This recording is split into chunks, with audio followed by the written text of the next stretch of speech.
Sorry about that. You got to teach me every time.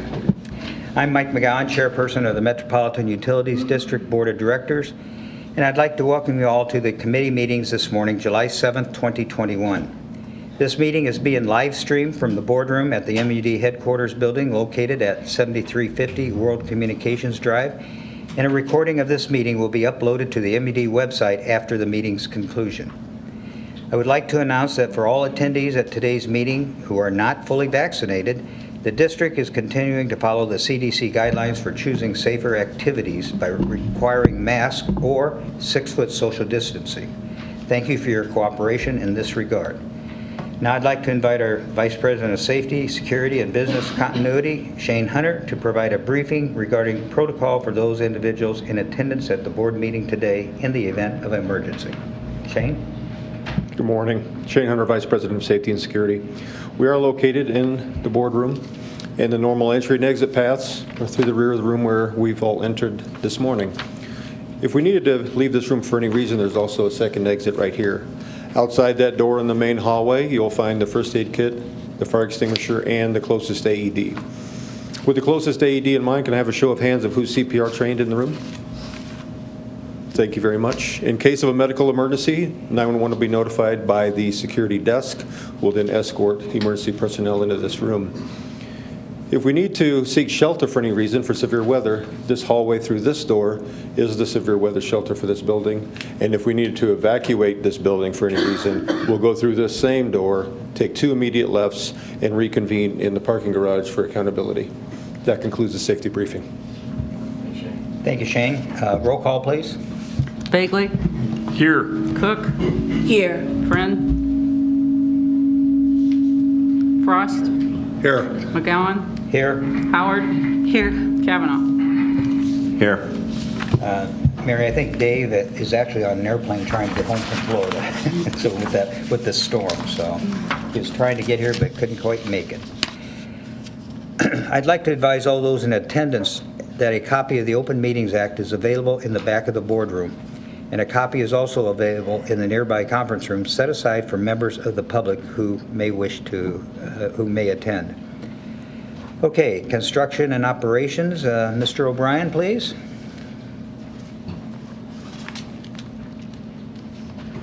Good morning. Corey O'Brien, Vice President of Engineering and Construction and Interim Chief Operations Officer. If I seem at all out of sorts this morning, please understand that I started my day with my toothbrush flying out of my hand and into my dog's water dish. So it can only go uphill from there, right?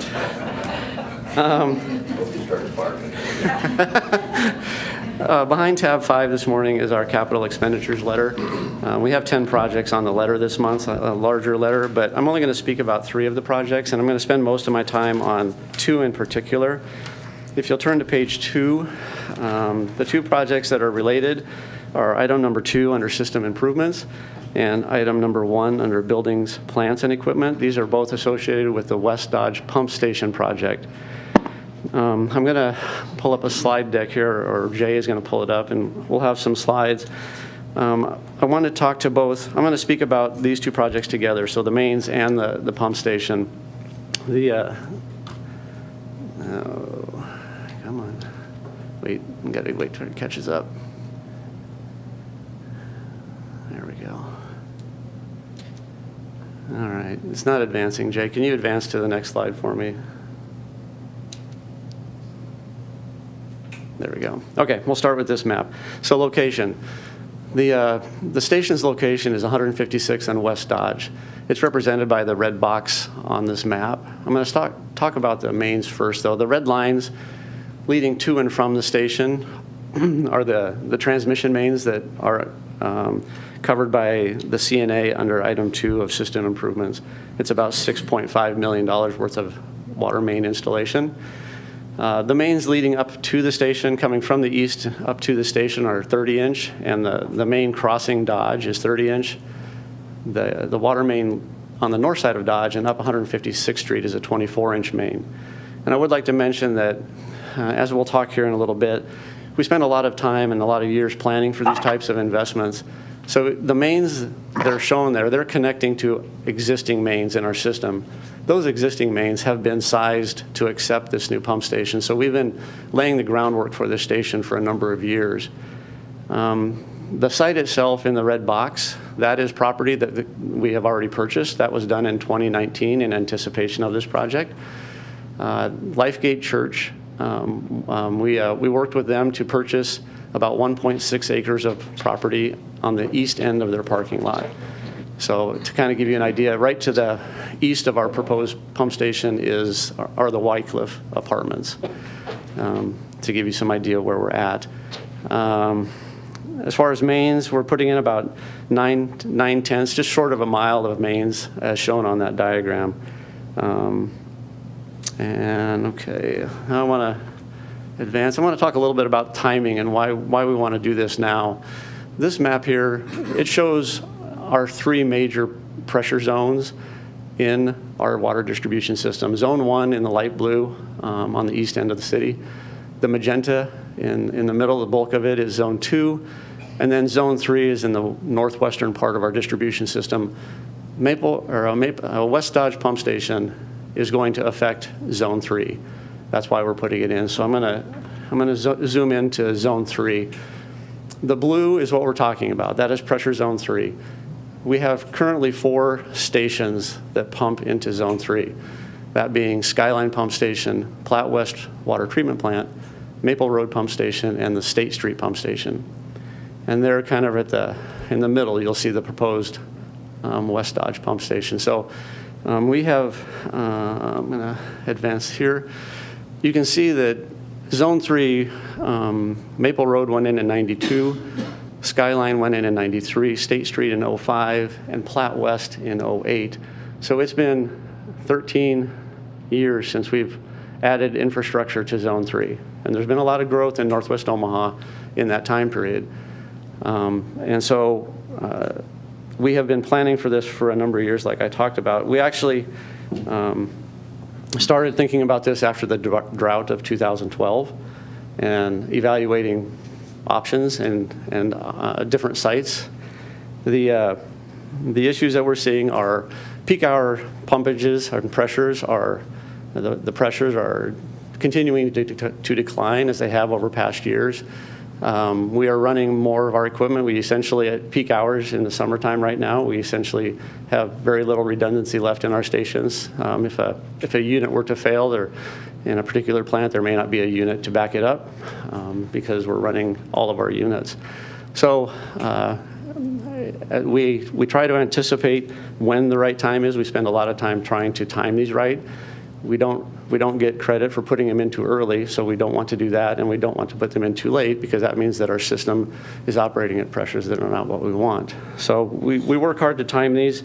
We're currently seeing our peak hours on Monday, Wednesday, and Friday in the 6 to 7 a.m. time period, driven largely by lawn irrigation, and so we are aware of that and continue to work towards being able to plan for this next infusion of pumping capacity into Zone 3.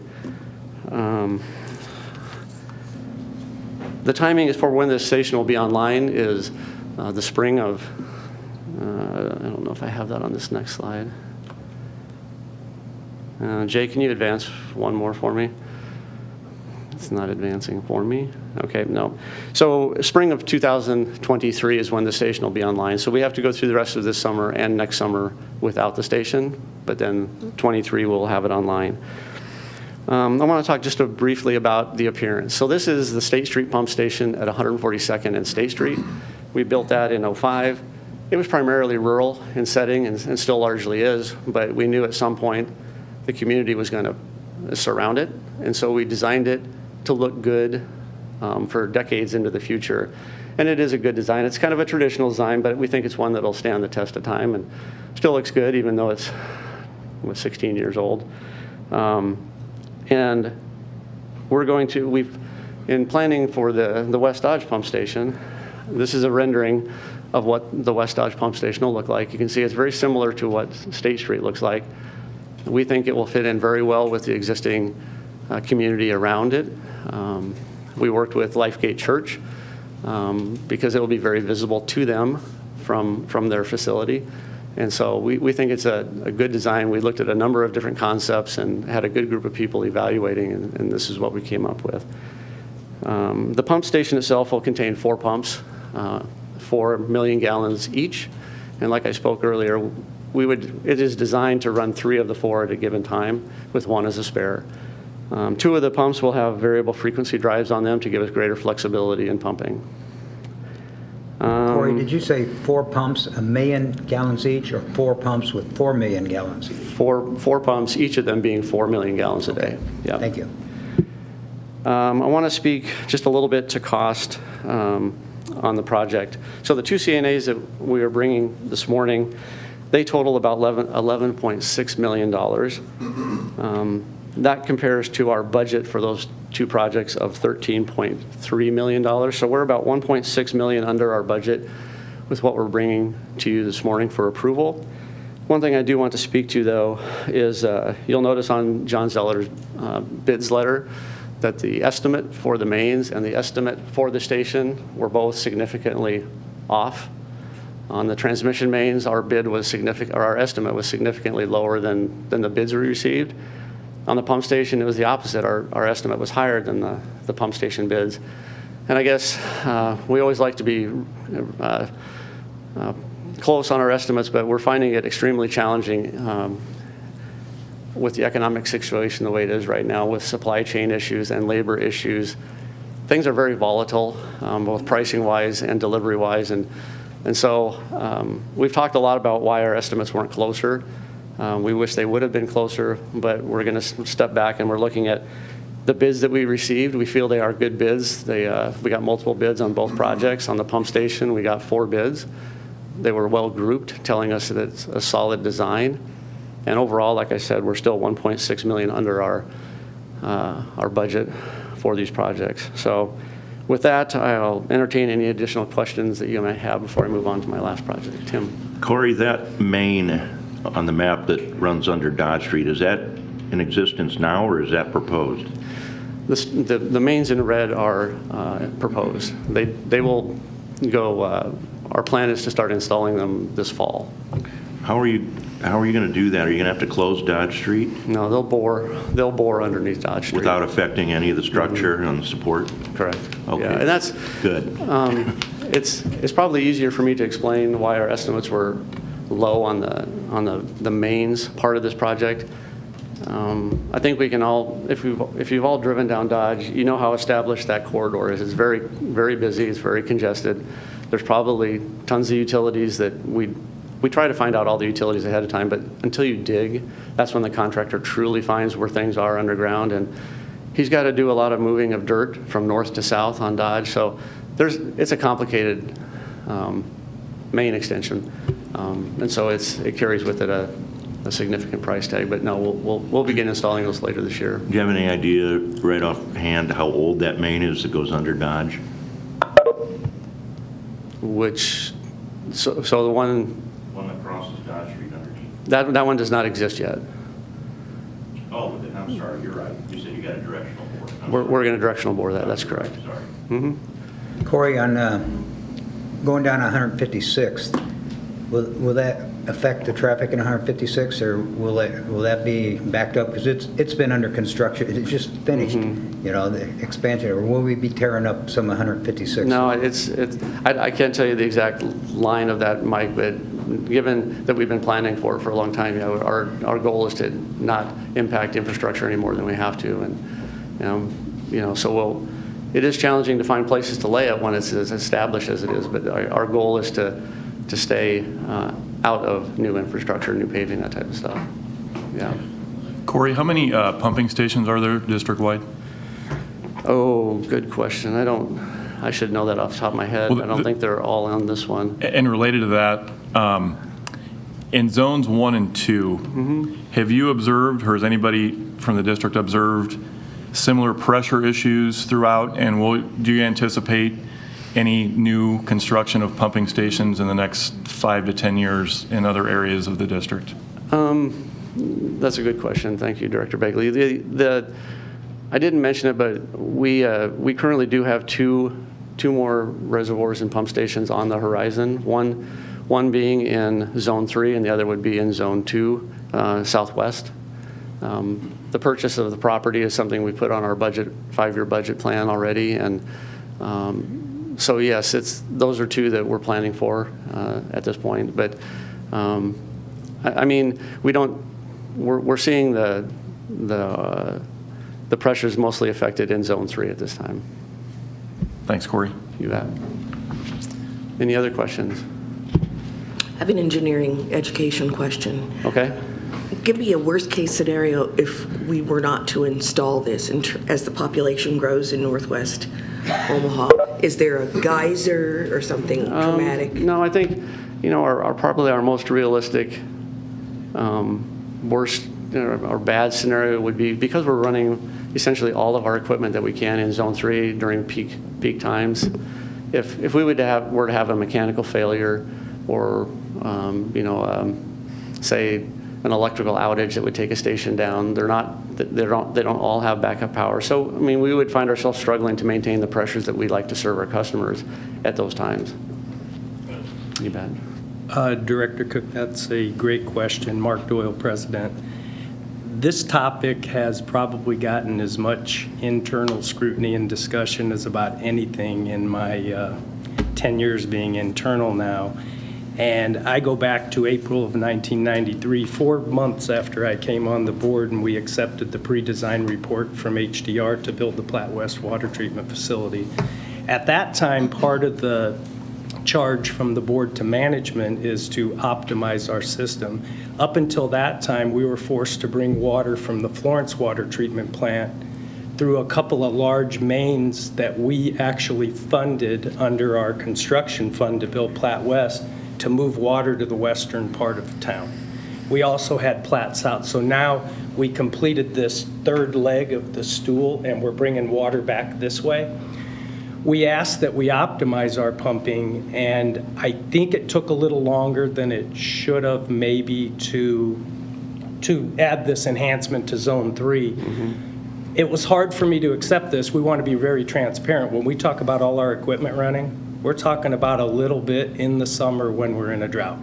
But as several of you know, and I know Mr. McGowan, we've talked about this, there are neighborhoods that experience low pressures. Their showers aren't running like they should, but it's pretty much only during drought conditions. So you're making a decision on something that is primarily for irrigation during a drought. Now for me, it is more than that, and I've been convinced Corey and his team and the entire group have done a good job. This is probably the time to get this pumping station online for more reasons than just a drought. We have redundancy issues that could occur even when we don't have a drought. But the next time we do one, we're going to rely on a hydraulic model that I'll talk about during the State of the District briefly to have more scientific evidence through pressures and things that we know are facts. This is a little bit of a feel here, and I'm agreeing with it now, but this didn't come easy. So you're asking a really good question. What's the worst case? We'd have to tell people to possibly help us out by adjusting their sprinklers to Tuesdays and Thursdays instead of Monday, Wednesday, and Friday. And that's, that sounds easy. It's a little complicated, but I know our communications group, Stephanie and the team, we're preparing for that. We do have a conservation plan, and part of that is to encourage behaviors to reduce our peak loads. And I think the public's okay with this more today than they ever have been. Mm-hmm. So it's a great question, but I want to be very clear. We're approving something that I'm not, worst case, not sure, but I am on board with it or we wouldn't have made the recommendation. But I know Corey would tell you this has had a significant discussion. Oh, yeah. And it should, absolutely, right? And then we should challenge ourselves on these types of projects. It's $11.5 million, and that represents a lot of potential mains we could replace also. So we have to evaluate where to spend that $11.5 million. Now, I am convinced, as are the engineers, that it is time to infuse this infrastructure into Zone 3. And we did. Mark mentioned the hydraulic model. It didn't exist when we started all the planning for this, but as it came online for us. Here recently, we have run scenarios through with the pump station involved in it, and it does support putting the station in there. We It's just didn't have it. validating what we know. Yeah, it is validating what we know. It didn't exist from the get-go on this one, but it is validating what we're recommending to you, so. Mark, thanks for that context, and I was just going to add, is there any way to proactively encourage homeowners to use a Tuesday, Thursday cycle rather than react to a drought situation, to proactively communicate that to them? Sure. Just something to consider. Sure, I You're- think so. You're doing that right now. True. Rebecca, water the lawn tomorrow, please. Thank you. Jim, Yes, there Stephanie, is. was there an insert this month there in our is. insert to try to water on Tuesdays and Thursdays? Seems like I read something in public. I got a little ahead of myself. This is in our plan to communicate. It certainly is one of the steps that we take as we move through the different levels of our conservation plan. But we are talking about that internally and how we would do that, or why we would do that, and when we would do that. But certainly changing behavior it's not as hard as it used to be. Everybody, ask their kindergartners to tell the parents, and I'm telling you, I can't let the water run at home without, But it seems like I read something just recently, I don't know if it was in the recent bill insert or something, that we might have. try to move towards Tuesday, Thursday, I don't know. Did we? I don't know if we did. We might have. We'll check. There's also some fire suppression issues attached to all this too for water pressure. Are we still well within our statutory requirements for providing We are. water pressure even We without are. this project? Before I'll let Corey take that, I'm glad you brought that up, Mr. Kavanaugh.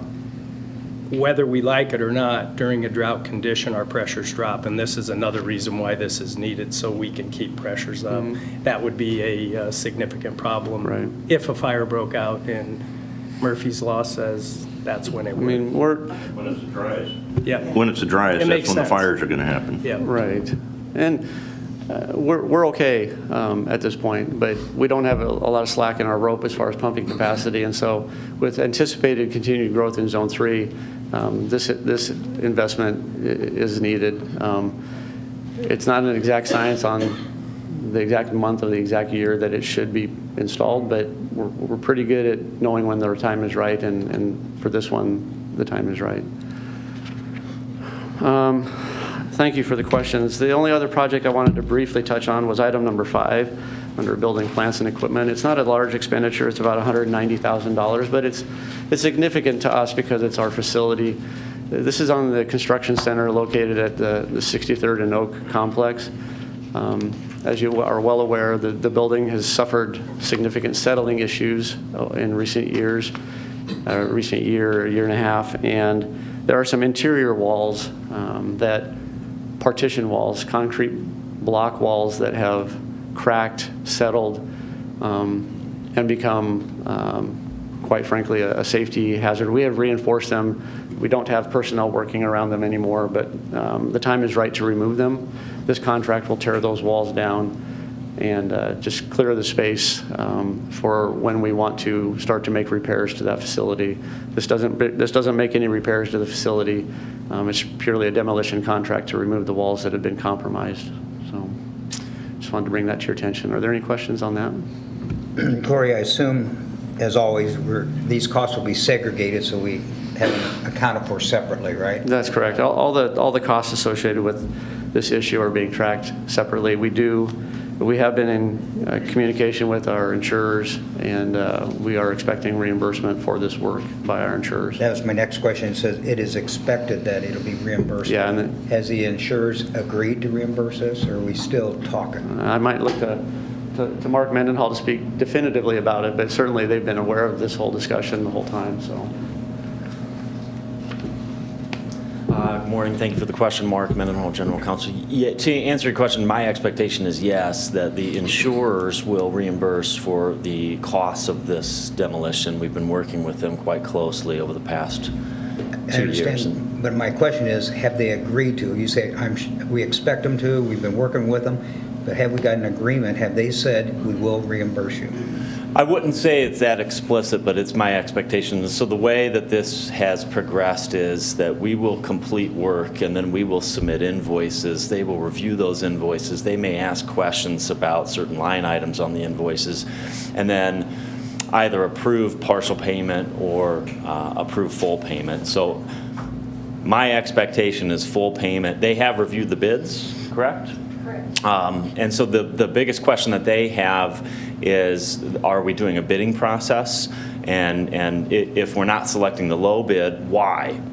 We have provided all of the bids to the insurers for them to review. And again, after conversations that we have every other week with the insurance carriers and their representatives, my expectation is full payment will be received. Thank you. Thank you. Any other questions on that? That's all I have for capital expenditures this morning. Thank you, Corey. Ms. Hen will review the acceptance of contracts and payment of final estimates letter. Good morning. Good morning. Stephanie Hen, Director of Plant Engineering. I will be addressing the finals letter behind tab number 6 this morning. We had 8 finals that we're finaling this month. 1 plant project, 3 water main development projects, 1 water infrastructure project, and 3 projects all related with the completion of the headquarters facilities. I'd like to start with item A. This was a Hawkins construction project. This was the renovation of our low service building at our Florence water treatment plant. This is part of the ongoing CIP at Florence. This was a large $8 million project that focused on architectural, mechanical instrumentation, and process improvements, and focused on a lot of electrical upgrades to that facility. Of this $8 million project, the cost came in only 0.5% above the expected costs, which is really, really exciting when that happens. Good job to that team. I'd also like to talk about item B. This was a Q3 contracting water infrastructure project. This was part of our water infrastructure program of 2020. This was approximately a $900,000 project with a net increase of only $15,000 overall. This included a change order number 1 for about $23,000, primarily for additional pipe depth, groundwater issues, and repairing an existing water main. So approval of this final also approves that change order. Item E was a water development project constructed by Cedar Construction. Approximately a $370,000 project. There's a small change order associated with this of $3,500, primarily to relocate a portion of water main that was shallower than we expected. So approval of this final also approves that change order. The last item that I'd like to highlight is items F, G, and H as a group. These 3 contracts were all associated with the headquarters building renovations. These 3 contracts, one was for the furniture supplier, All Makes, architectural services with Holland Basham Architects, construction work for all the renovations with MCL Construction. We are very excited to have the headquarters building now substantially complete, and we're getting to enjoy these facilities that we're now in. As you may recall, the board approved overall cost for this project of just under $15 million. The final costs are coming in just over $14 million, so the overall spend is about 6% under the overall approved costs. By approving these finals, this also approves a small deduct change order on the construction contract with MCL. And with that, I would be glad to go into any more detail or answer any questions you might have. Hey, Steph, just Corey alluded to this a few minutes ago. With regard to the issue in supply chains, some of these contracts were awarded prior to the pandemic. Should the board anticipate the frequency of change orders increasing as we go through on a monthly basis through the rest of 2021? That is a great question.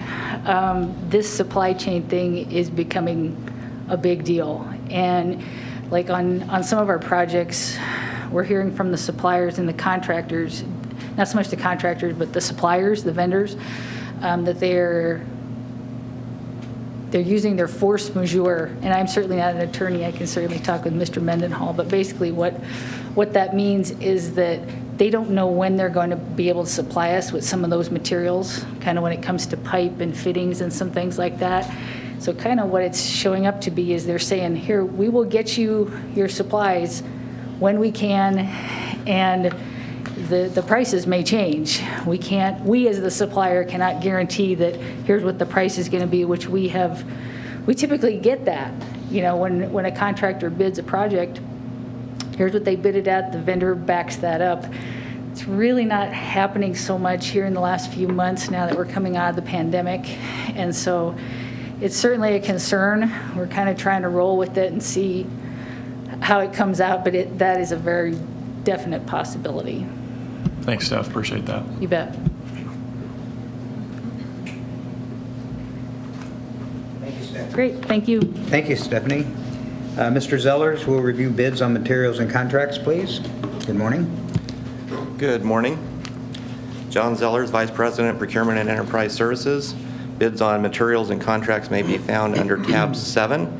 There are a few items that I would like to discuss this morning, and we'll start on page 2, where we received bids on several pieces of equipment. The first was for 4 vibratory plow trenchers with backhoe. These units will be used by our construction division for plowing in gas services in the summer and trenching them in during the winter. Historically, this seasonal operation utilized separate equipment. Combining plowing and trenching operations under one unit will increase equipment utilization and result in lower overall costs. The 4 plow trencher combination units will replace 8 single function units that have reached a point where they are no longer economical to maintain and have limited parts availability. The retired units will be sold at auction. Ditch Witch's bid is recommended for approval. The next item is for a mobile hydraulic percussive and auger drill rig. This piece of equipment will be used daily by our construction division to locate gas leaks and will replace a rig that has reached a point where it is no longer economical to maintain. The retired rig will be sold at auction. Simcoe Drilling is the only manufacturer of the specified rig and is recommended for approval. We're asking for approval of the bid from Kubota of Omaha for 5 rough terrain vehicles. One of these vehicles will be used at each of the water plants, the LNG facility, and the 63rd Street facility for snow removal and ground maintenance that is currently being performed using pickups or larger vehicles. This will allow for some of these vehicles to be reassigned for other uses within the district. Kubota is the only manufacturer of this type of vehicle that can utilize all the needed attachments for the functions that we need. Kubota of Omaha's bid represents a 22% discount from list and is recommended for approval. The last 2 items may be found at the top of page 3. We accepted bids for 2 roofing projects that include the replacement of 3 roofs at the 117th Propane Air Plant and 2 roofs at the Florence Water Treatment Plant. These roof replacements were identified through a district-wide building evaluation program that was completed in the spring of 2020. The roofs range in age from 28 years to 36 years and are in poor condition. The expected life of the new roof is 35 years. The low bid for each project is higher than the engineer's estimate, which is believed to due to price increasing and labor shortages, basically what we've been talking about this morning with the supply chain. The low bid for each project is recommended for approval. And that's all I have for you this morning, but we'd be happy to answer any questions. All right, thank you. Thank you. Mr. O'Brien, proposed main extensions, please. Good morning again. Corey O'Brien, Vice President, Engineering and Construction and Interim Chief Operations Officer. Under tab 8, or behind tab 8, is our main extensions letter for this month. We have 9 projects in total, 3 water main extensions and 6 gas main extensions. The impact on the water side, the 3 projects are impacting 304 single residence lots, 1 multi-residence lot, and 18 commercial lots. On the gas side, they're all single residence, but we're impacting 1,025 lots, so that's a significant number. If you look down to the map, you will see that, is the map up? I don't see the map. In your book anyway, the map shows that these 9 projects are distributed amongst 4 of our subdivisions this month. So I don't have a lot to say about them. They are straightforward projects, both gas and water. I would comment that on the water main extensions, all 3 of them, the developers have requested district gas for all 3 of those projects, so that's good. On the gas side, item 1 and item 5 gas main extensions. Management is recommending that we oversize some of our 2-inch main up to 4-inch main for system enhancement. So on item 1, that comes at a cost of about $50,000 to the district because we're upsizing 3,600 feet. On item 5, it's about $21,000. We're upsizing 1,450 feet. That's all I have to comment on the main extensions. Are there any questions I can answer? Thank you. Oh, and Director Bagley, there are 16 pump stations in zones 2 and 3. Corey, thank you. Appreciate that. Good luck with your toothbrush. Bonnie Savine, employee wage or salary increases. Good morning. Good morning. Bonnie Savine, Vice President, Human Resources. We'll start with a recap of employee counts for 2020 and 2021. On June 30th of 20, there were 814 regular full-time employees, 3 regular part-time, for a total of 817. To end this June, we had 811 regular full-time employees and 4 regular part-time, so that gave us 815 for the end of this June. There were also 4 temporary part-time and 1 temporary full-time, and we do have 18 summer employees this month, so those folks are at work at this time. A review of jobs actively in various stages of the job selection process. We have 3 jobs that have requisitions routing for approvals. We have 3 jobs that are currently posted. There are 4 jobs that we expect to post this week, perhaps today as well as Friday. We have 14 jobs that remain in the application review or interview stages, so those are continuing to get manager review. And then we have 6 jobs that have selected candidates that are going through the hiring process right now. And on to tab 9. You'll find the wage and or salary increases and ratifications letter. Human Resources is recommending the Board of Directors approve wage or salary increases for 15 employees this month. 12 employees are being promoted through the posting process into OAC jobs. We have 3 employees that are being promoted into SPA jobs. And then we did also have 1 new hire ratification at the end of that letter. Are there any questions on tab 9? Okay. And now on to tab 10. Tab 10 is the recommendation for the role of Senior Vice President, Chief Operations Officer. It's recommended that the Board of Directors approve the selection of Gina Langle as Senior Vice President, Chief Operations Officer. Ms. Langle holds a master's degree from the University of Nebraska, Omaha in Business Administration, and she also holds a bachelor's degree in Mechanical Engineering. She's also a registered professional engineer, and she has a combined total of 30 years experience in all of our local public utilities, natural gas, water, and electric. The Human Resources team conducted a thorough recruitment and job placement process. We had 29 candidates, 28 that stayed with us through the process. 1 withdrew early. After several interviews, our senior management team and myself made a selection, and we did meet with the Personnel Committee. And we're bringing that recommendation to you today. So based on Ms. Langle's credentials, education, and proven work experience, both at M.U.D. and elsewhere, she is being recommended to be hired into the position of Senior Vice President, Chief Operations Officer. Are there any questions this morning? She's here. Yes, she is. Maybe she could just stand up, Gina, and Absolutely. say hi. We'll welcome you to M.U.D. Good morning. I am ecstatic to be coming back to the M.U.D. family. I was here 31 years ago for 15 years. My husband and I often joke, I was born and raised at M.U.D. And then I went over to OPPD, and I worked there for the last 16 years in various positions. I can't tell you how excited I am to be back into an area where I can do where I was born and I was raised with it. Director McGowan, it's a pleasure to meet you. Director Kavanaugh, I've seen you before. You know, it's nice to see you. Director Howard, it's a pleasure to meet you. Director Frost, I remember you too. It's good to see you. Director Cook, it's a pleasure to meet you. And Director Bakley, know your brother, pleasure to meet you. Don't hold that against me, please. On that. So I really look forward to the responsibilities that come with this position, which I do not take lightly, I can tell you that.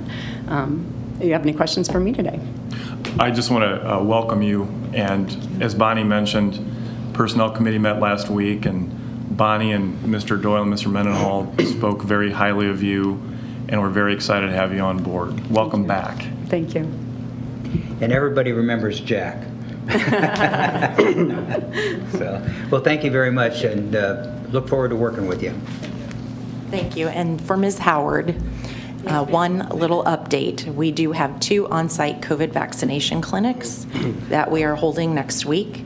Thursday afternoon at the Operations Center from 2 to 4, Friday at the Construction Center from 7 to 9, and they are open to employees and their family members. So that's wonderful. Thank you so much. And then I assume that, knowing you, I know it's taken care of already, but the clinic, or the health fair, yes, excuse me, in October will also offer the vaccinations? It will. It will Good. have that Thank as you. well as our shingles, pneumonia, and flu, and it will be held at the end of October as it had been in years past, so we'll have more information on that in the next couple of months. Good. And could you give me those dates again, just so I have them? Sure. July 15th from 2 to 4, and then July 16th from 7 to 9 a.m.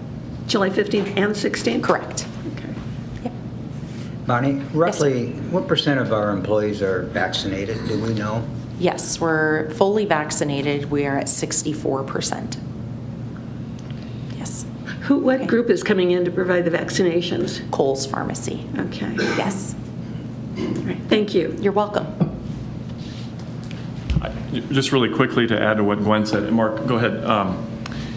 In the paper yesterday, I think it said Douglas County had the highest spike in COVID in the country, or the state of Nebraska. I can't remember which, but The state of Nebraska was the highest. state of Nebraska. But with 64% of our employees vaccinated, I would just strongly, again, encourage all of our employees to get vaccinated for yourselves, for your coworkers, and your families. Thanks. Well, and I appreciate that the site is going to offer vaccinations for families as well. That's really inclusive, and the evening hours hopefully will work for people to bring their family members in. Well, thank you for that encouragement, all the directors. I will say it's nice to be standing up here and not be messing with my mask. When I look back at last year's, I thought, wow, did I really touch my face that much? And they're supposed to stop you from doing that. So I'd like to welcome everybody to the boardroom. It's nice to see everyone, to feel safe in this environment. It's been a long year. Actually, it's been more than a year. So good morning. I'm Mark Doyle. I'm president of the Metropolitan Utilities District.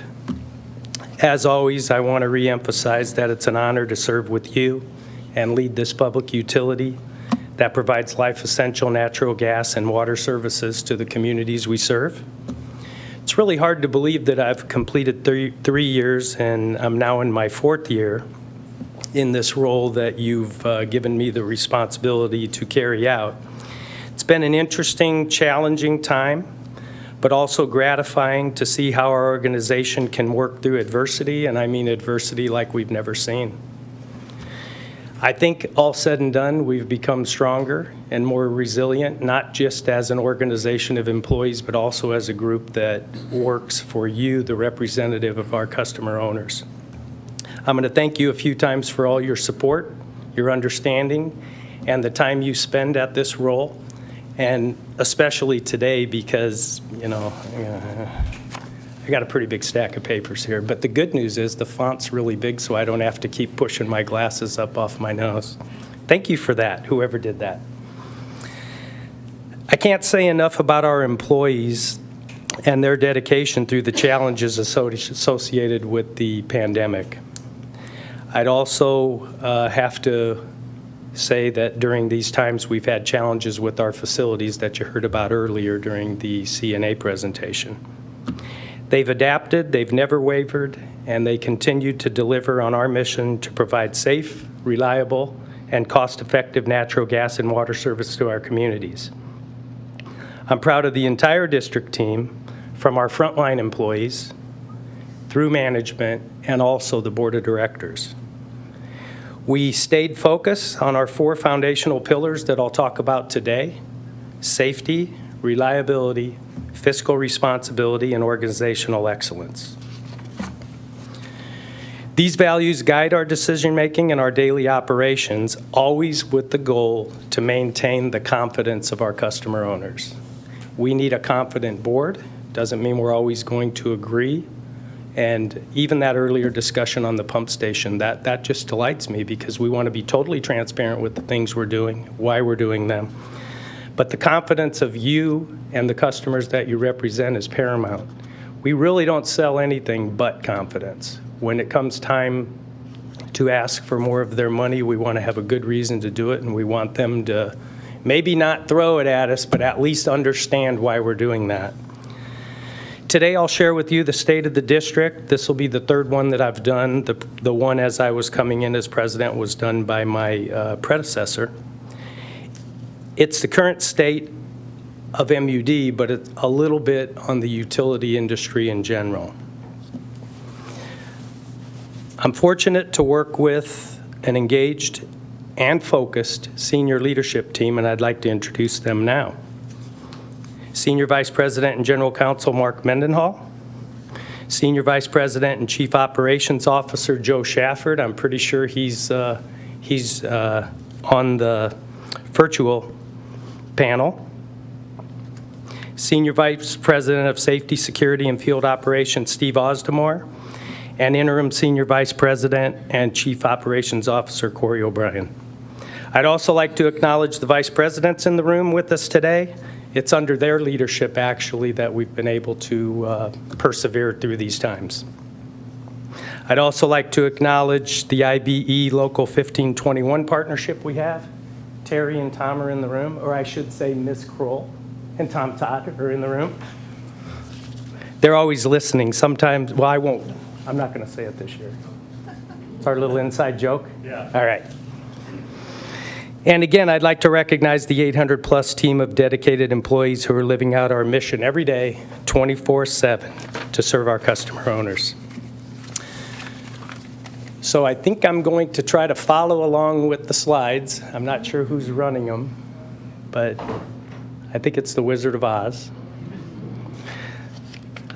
So the pandemic did remain on the forefront in 2020 and into 2021.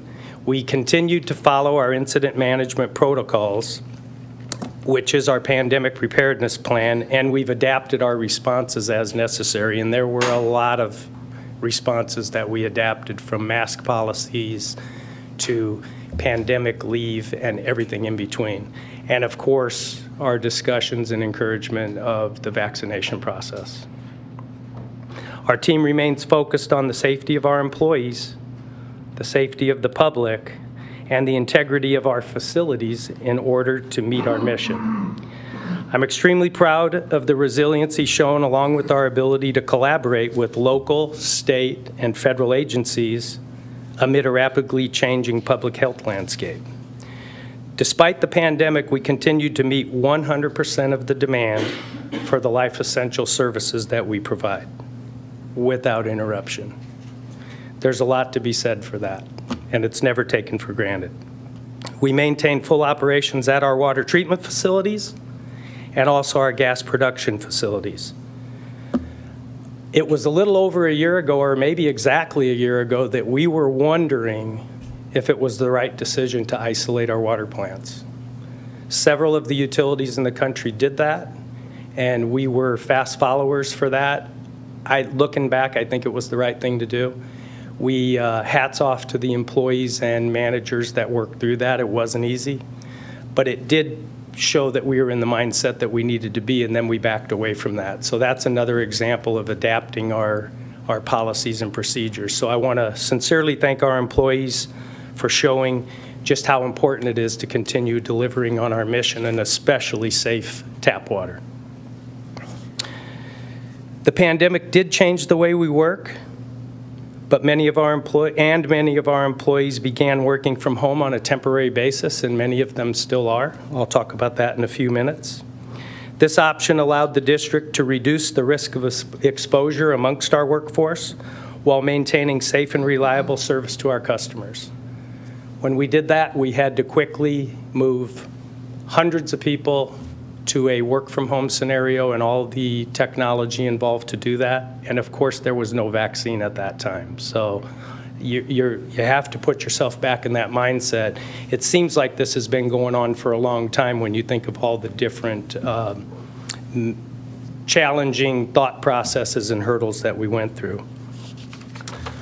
Our employees in the field worked through challenging conditions wearing special personal protective equipment.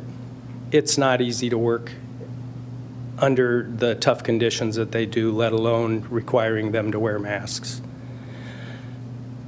That wasn't easy. We worked through it, but it's pretty easy for me to sit back and think about it and worry about it and let the frontline employees that are subjected to that out in the field know that we do care and we don't take it for granted that what the challenge it is to, for example, work in a ditch, in a main break, sharing tools, and wearing masks.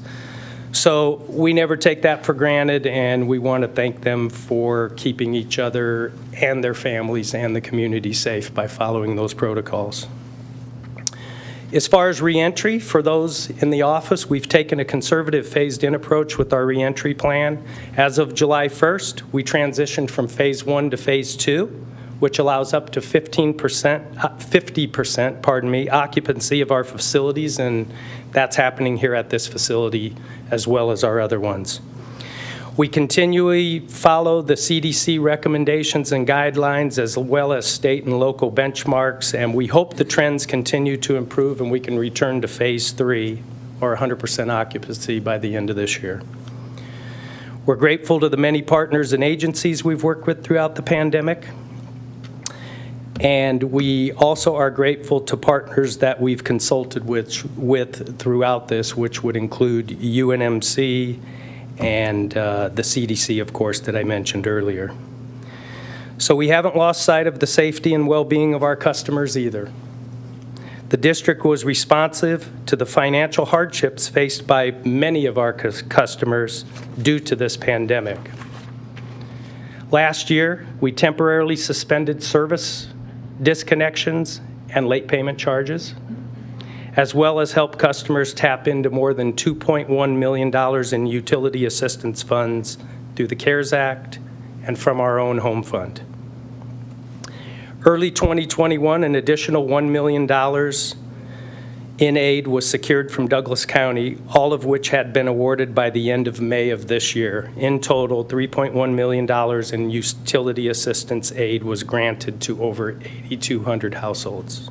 We should all be very proud of that.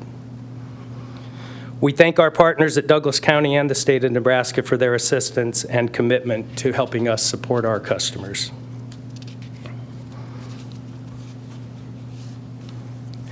I'm going to talk a little bit about safety first culture and emergency response now. So employee and supervisor emphasis on a safety first culture continued in earnest, and I'm happy to report that our total recordable incidence rate was the lowest of all time, marking the least number of days away from work, work restrictions, or transferred. So it's the best ever recorded. And hats off to the direction we get from the safety and security team, but hats off especially to the employees day in and day out that are working that safety first culture. We can't do it without them. They are our safety culture. Our focus on district emergency response continued to show improvement. We decreased the average response time to 19.3 minutes last year in 2020. That's down over 6 minutes from the response time in 2015. Now, to a lot of people, that doesn't seem like a lot. That is a tremendous improvement, and I'm quite certain puts us in the top quartile for emergency response. We get thousands and thousands of emergency response calls. Some of them you happen to be right there, others you're away. But to clock an average of 19.3 minutes is exceptional. And thanks again to the employees for making that happen. We have a safer public because of it. I'm going to shift a little bit to reliability. So I talk about this a lot, and you would think it's the most important thing on my mind. Well, it's not, but it's one of the most pressing things on my mind. The reliability of our gas and water systems continues to be a top priority, and it will for the foreseeable future. The district spent $46 million last year to improve our gas and water main infrastructure. We're pleased to report that the team made significant progress on not just infrastructure replacement, but facility upgrades as well, because that's infrastructure. We achieved our infrastructure replacement goals for both gas and water in 2020, and through a combined team effort, we replaced over 40 miles of gas mains and over 13 miles of aging and not so good water mains. Since 2008, when we started the IR program, we've replaced approximately 365 total miles of low-pressure cast iron gas mains and 103 miles of water mains. By the end of 2027, we plan to replace the remaining 193 miles of low-pressure cast iron gas mains. And we have a long-term goal, and this is not going to be as easy, of replacing 25 miles of water mains per year by 2025. And I usually get the question, is that like by January or December? Let's just say by the end of 2025. It's a goal. It's a tough goal. But because of your willingness to allow us to get the funds to do it and the technologies and all the things in place to try to do it better, more effectively, and more surgically, so to speak, to make sure we're only replacing mains that need replacement, I think we're going to get there. 1% of our water main infrastructure would be about 30 miles, and that'll be the next goal. I don't want to put that out there yet. Let's try 25 first. We should be doing that every year till the end of time. It's if we find out that a water main's useful life is less than 100 years, we'll change that. But at this time, we need to make sure that we don't ever get into this position again. It's less expensive to build in the depreciation and have a program to replace them than it is to respond to emergencies constantly while you're trying to replace them. So we have a team that continually reviews these plans and goals to ensure that we hit these deadlines. And in the past 13 years, we've made great progress on the gas side. When the low-pressure cast iron gas mains are all replaced, and those are not good. We wouldn't, we're replacing them with tried and true and longer-lasting mains now. We have other things on the gas side that we need to take care of. We've got the high-pressure system. We've got gas meters that we need to repair, and on and on and on. But again, we need a % of our infrastructure that should be taken care of every year. So those programs are being put in place. I'll talk a little bit about our natural gas production facilities and peak shaving. As you know, we completed a study of potential efficiencies and capacity improvements for our liquefied natural gas plant, and you approved a plan that, again, received a lot of internal scrutiny, and you advanced that $78 million project for us. We appreciate that support, and this will be handled through 2 bond issuances. Joe's listening in, and I'd have him explain it to you, but I don't want to extend this any more than we need to. I hope he's laughing. These upgrades will allow us to meet our increasing peak day gas demands and substantially improve the reliability of our liquefied natural gas plant for the foreseeable future. We're also keeping in mind that anything we do from here on out on the gas side, we need to make sure that we're thinking about the gas industry in general and the changes that the gas industry is seeing with things like hydrogen and renewable natural gas, and making sure that that infrastructure is useful in the future. I'll talk a little more about that in a little bit.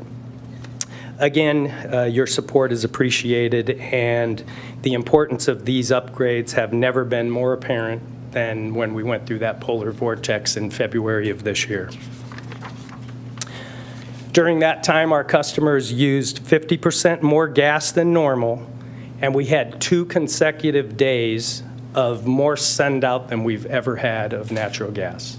So 2 days in a row set the record for the highest amount of natural gas sent out ever in the history of the utility. We met all of our customers' needs through pipeline purchases, which we're under contract for, and also our peak shaving facilities, which would be our LNG plant and our propane plants. Our employees worked long shifts to ensure reliable gas and water supplies during this extreme cold snap. That's just not taken for granted. It just doesn't seem enough to stand up here and say thank you for the work that went into this from management all the way down through the front line that made it happen, but that's all I got right now. Our energy storage assets, which would be the LNG plant and the propane air plants, supplemented supplies when gas prices increased, and this is just a great point. And really, our customers are in really good hands with this utility when it comes to this. The facilities delivered 40% of gas demand to our customers over a 6-day period. So 60% of the gas came from our pipeline contract, and we were able to augment that with 40% from our stored energy on site in form of propane, air, and LNG. And I've been around here a long time now, but it's never become more apparent how important those resources are than it was during that. Nothing like going through something like that to kind of open your eyes. So hats off to the entire group, and really that was... So gas prices during the week prior to that were around $4 a unit that we refer to as a decatherm. During that, they spiked 100 times to $400 a decatherm. So we didn't have to pay those higher costs. We did have, the average residential customer's bill for that extra gas that time was around $26, and about $17 of that was just because they were using more gas. So the other 9 was actually the result of the higher gas prices. So investing in the expansion of those capabilities is vital to our long-term natural gas strategies, and we thank you for that support.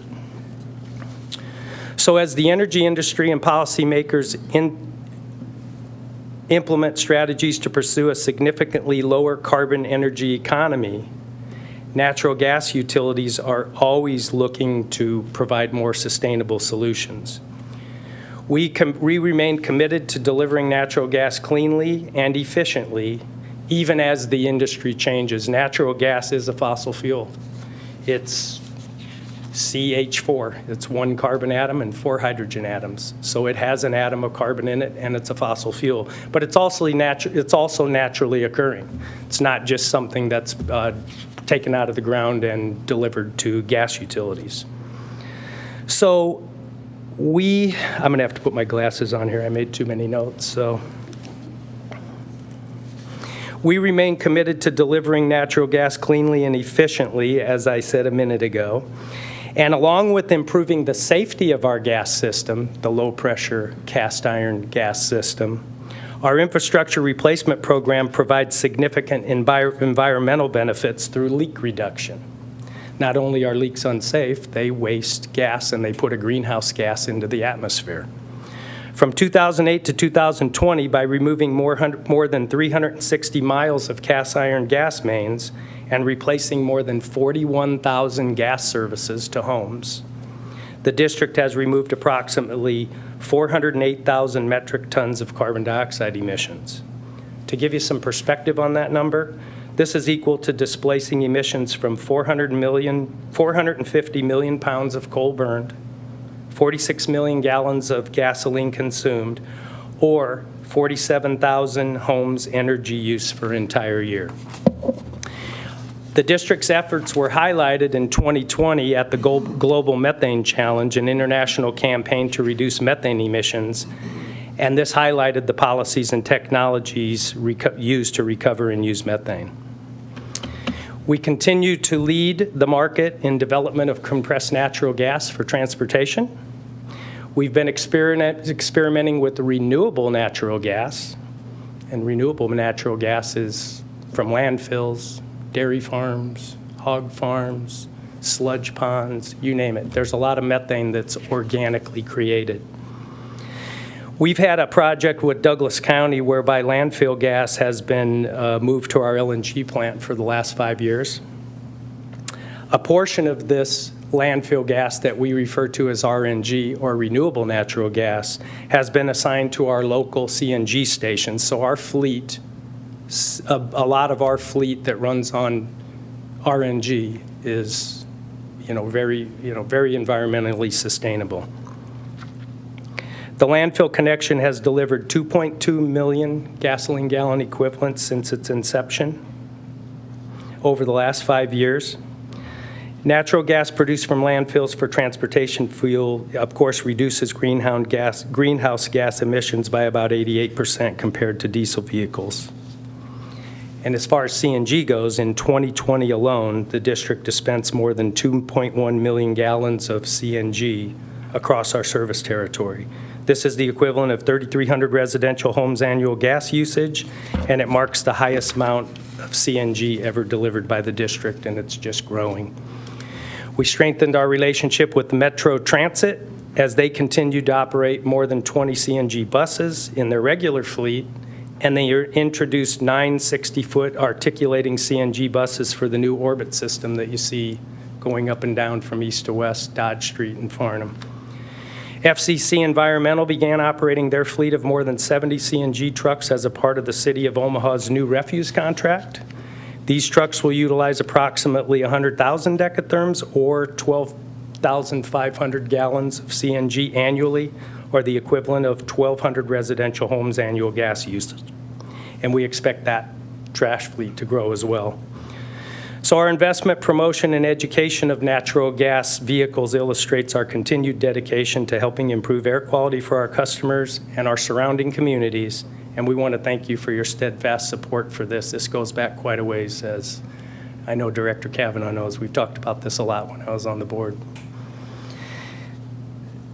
So I want to talk a little bit about our project with OPPD, but I'd like to start by saying that the natural gas industry is certainly in transition, and I think the messaging has finally caught up to where it should be. We follow the American Gas Association very closely. Actually, natural gas has led the reduction of greenhouse gas emissions in the country simply by helping electrics move to renewables and use natural gas as a backup in replacement of coal. The system is flexible, reliable, and versatile, and it enables this integration of renewable energy. So locally, we're working closely with OPPD as they strive to reduce their carbon footprint and use natural gas to help meet their goals. OPPD announced plans for 2 new natural gas-fueled generation facilities to support growth and ensure resiliency in the region. Adding a natural gas backup to the solar facilities is an important component that will improve reliability and quickly provide power when the sun isn't shining. This project also emphasizes the environmental benefits of natural gas toward reducing emissions and will have a positive long-term impact on our community. We're happy to work with OPPD. We applaud them as partners for recognizing that natural gas is a responsible backup. I'm going to stop and take a quick break and ask if you have any questions or you'd like to talk about anything at this point, so I'm not just reading for the entire 20 or 30 minutes. Would you like to do that, or should I keep going? Do you want a break? No, I just thought, I wrote a note here saying, you've been reading a long time, why don't you ask them if they'd like a break? That was last night. One of the things that, as your cub reporter on duty, when there's a neighborhood break, when I send you pictures, and I have to say I do appreciate how responsive you are. And you must work 24/7 because I send them to you at night sometimes when there's a break. But there had been a mention of a detective detection system that could be applied to hydrants that would show where water breaks were. And I think that's really innovative, and maybe you want to touch on it.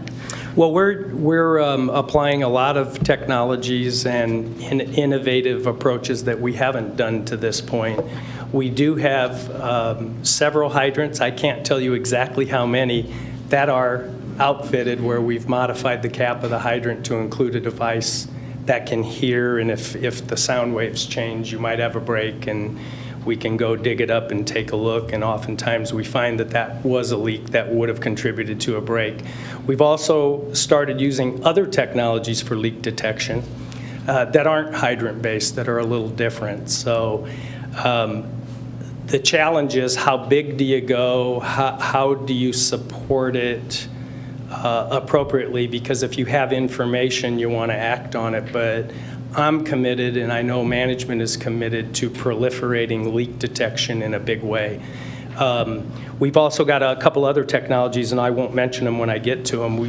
I think we heard about the sea snake. Do you remember that?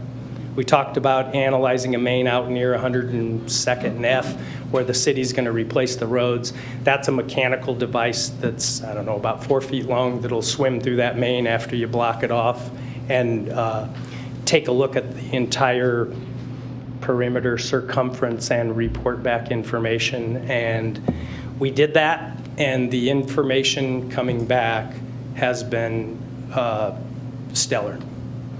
We found out things about that main that doesn't just validate that we don't need to replace the whole main, which we would have done. We just would have said, hey, they're tearing up the road, we got to replace it.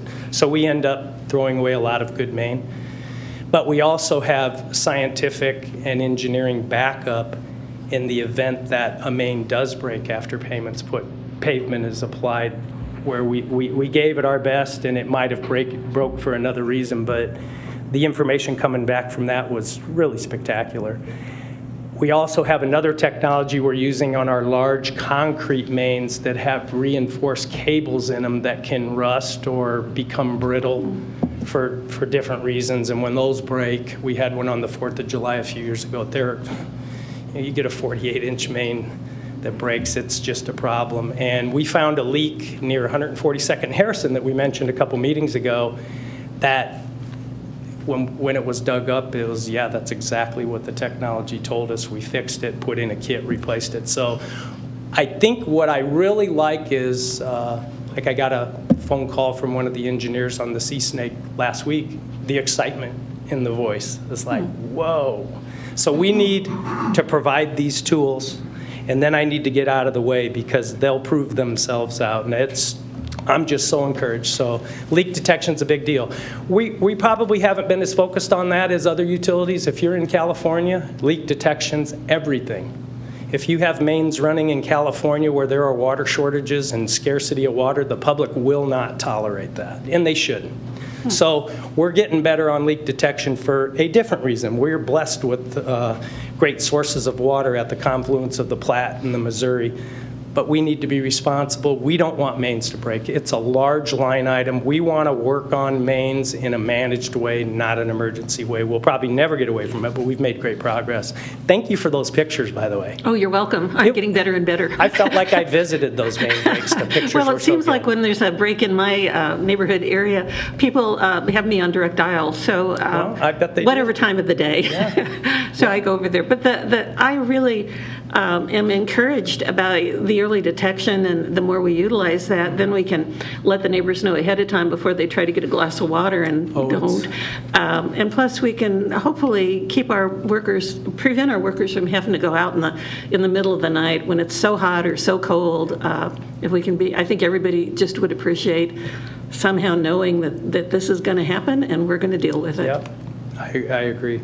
Can't thank you enough. Well, thank you. With 550-ish breaks a year, that's a lot of disruption, and the social costs are very high. We don't really calculate them like we could, but it's not just losing water, it's the disruptions to businesses and homes. And so we're going to keep after it, and it's, other than safety and everything else we do, it's job one. It needs attention. You hear me talk about it a lot. It's what keeps me up at night, one of the things.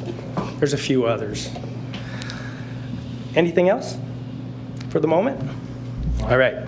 So, Mark? yes. I would just, maybe an upcoming meeting, I don't expect you to have this today, but unless you were going to get to it in your presentation, but maybe an upcoming meeting, you might brief us on any progress made on updating historical data in older parts of town, like the old market, regarding abandoned gas shutoffs, such as that, so that we avoid any future surprises. I would, yeah, why don't we take that on as a separate topic? I don't expect you today to be prepared for that. But I could tell you at a high level, our GIS, our geographical information systems are being updated every single day. We're trying to keep them as current as possible. But we've brought information forward over the last 5+ years to populate our databases in a stellar fashion. We have a better handle on information out in the field than we have. But I understand your question, and I think that would be a good topic to talk about separately. Okay, thank you. All right. Okay, updating water treatment facilities. We continued several projects in that crown jewel Florence water treatment facility. We've invested about $13 million in capital improvement projects there. For the first time in the facility's 131-year history, 131-year history. I think it even predates Frank Frost, I think. That goes way back, right? We had a month-long plant shutdown to complete structural and gate improvements in Basin 2.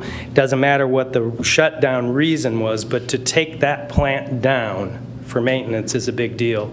And without the Platte West Water Treatment Facility, you just wouldn't be able to do that. So employees finished a complete overhaul of the facility's electrical system, and our water construction crews replaced the 48-inch low service valves at the Florence River Station. The reason that's significant is they used a large crane to lift and place the equipment, and they had to really work hard to maneuver that thing in a tight space just yards away from the Missouri River. It's a scene, and it's impressive, and our crews do it best. There's no doubt about it, and this demonstrates that. As you may recall, our Platte South Water Treatment Facility received extensive damage from the 2019 flooding. Did you time that with me talking about a flood? Is that a duck? Yeah. And I'm talking about I get it. You're good. Right about as I came into this role, we had a little flood that hit us, and that was significant. So last year, contractors completed the well field repair and the cleanup. More than 65,000 tons of sand and vegetative debris were removed from the well field. Repairs to the flood damaged roads within the plant property should be completed very soon. Hats off to the water operations side, Mike Koenig, Doug Whitfield, and all of the employees that manage that with our contracted partners. It's back in shape, and it was no small task. I'm going to move on to a little bit about water technology. I won't talk as much about it because a lot of the things with leak detection and some of our new technologies, we're in our second or third year of exploiting those.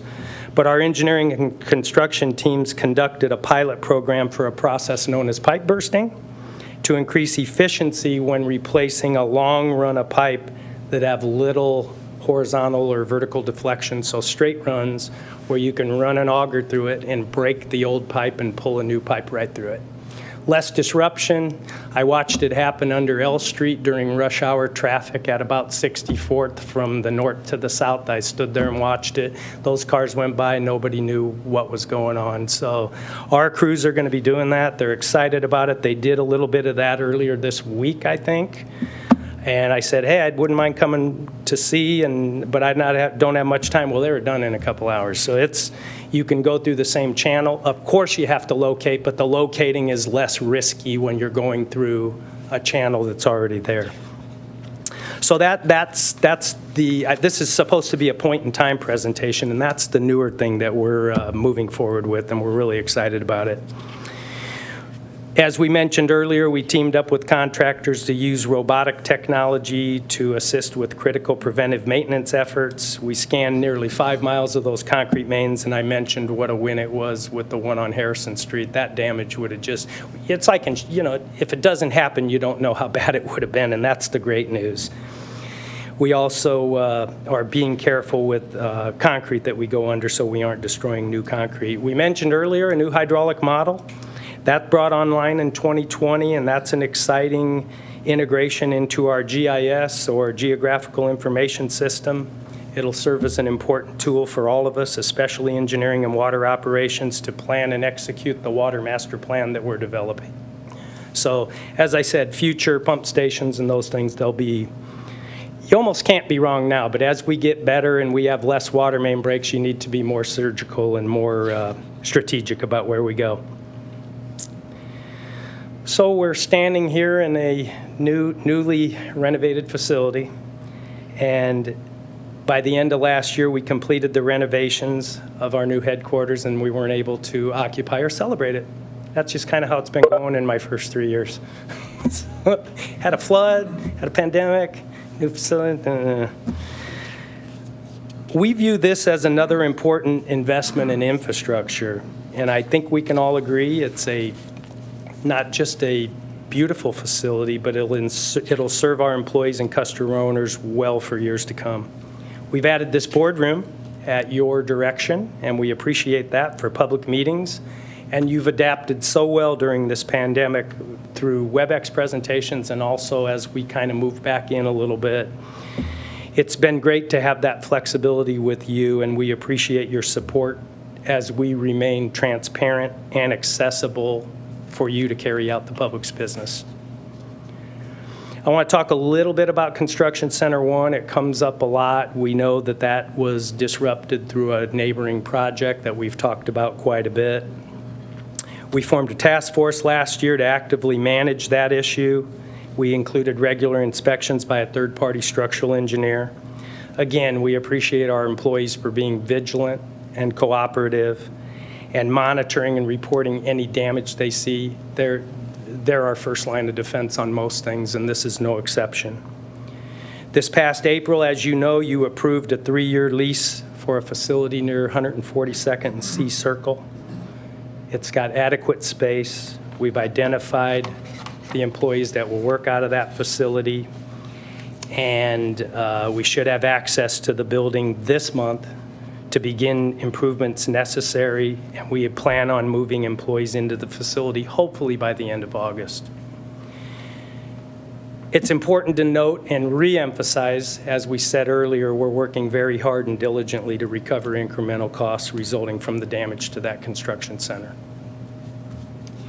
As for the second construction center, that was kind of one of those things that happened in my first 3 years. All of a sudden, our building started settling.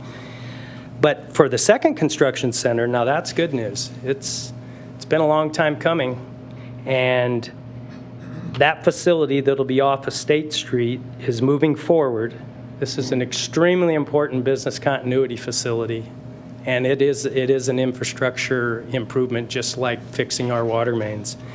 If we were to have an issue, which we did, but it didn't take us down, it just disrupted us at our operations center and our construction center, we don't have a second facility, and we've talked about it a long time. In March, you approved the purchase of more than 56 acres near Blair Hyde Road and State Street for a site to be used for this. The conceptual design's been presented to the city planning. We're meeting, talking about zoning and all those things, and the design will start soon. We're going to develop a communication plan with the neighbors so we can inform them of what we're doing and proactively answer any questions they might have. We plan to finalize the design yet this year, construction next year. We hope to have the facility completed and ready for move-in by 2023, 2024. I want to thank you. This sounds like not much, but to support that, there'll come a day where we'll say, boy, I'm glad we had that. Not only will it help in the event of, let's say, the Papio floods. It'll never happen, I know. it floods, or a tornado comes through that. Anything you can imagine, and it won't be that, it'll be something else, this much I've learned. To have that other facility to operate out of is critical and paramount to the emergency response we provide. So thank you for that. But it's also critical and necessary in order to grow. And if we're going to grow and bring on more crews to get to 25 to 30 years of main repairs and replacements a year, we need to do that with our crews as much as we possibly can. I hope you agree, but that's the way I feel. And right now, facilities are a barrier. We're behind on these. We should have had a construction center long ago, but that's on me. I sat in your chair for a long time. So very exciting. Thank you for your support. We'll keep you updated. And I look forward to a dedication of that construction center to someday. I don't know if I'll be here or not, but I hope I am. So fiscal responsibility, I'm getting there, I promise.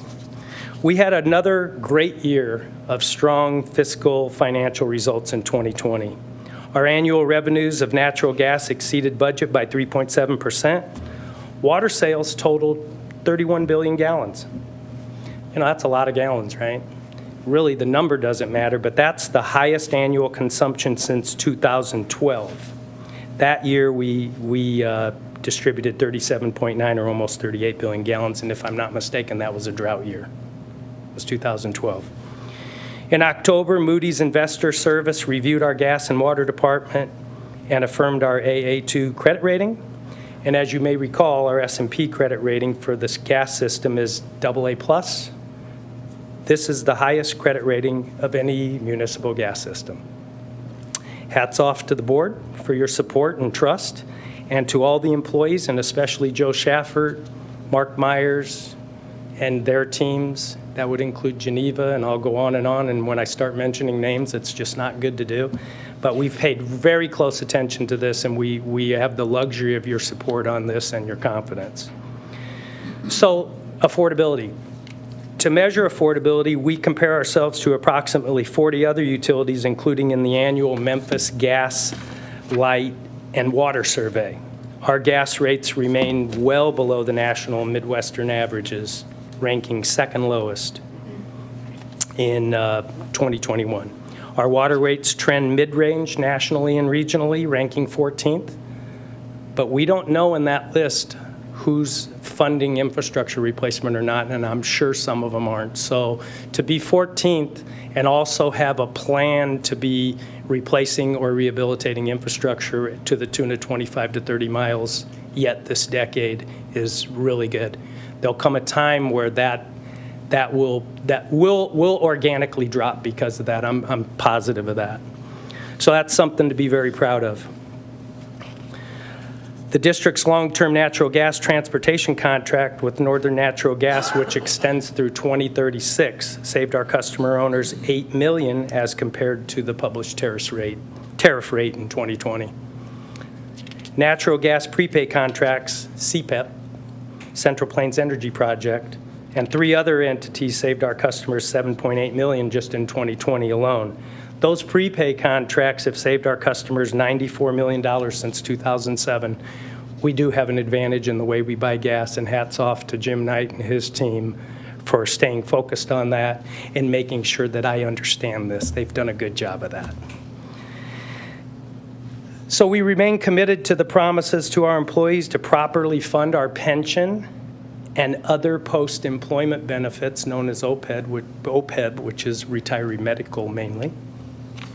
These are trust funds.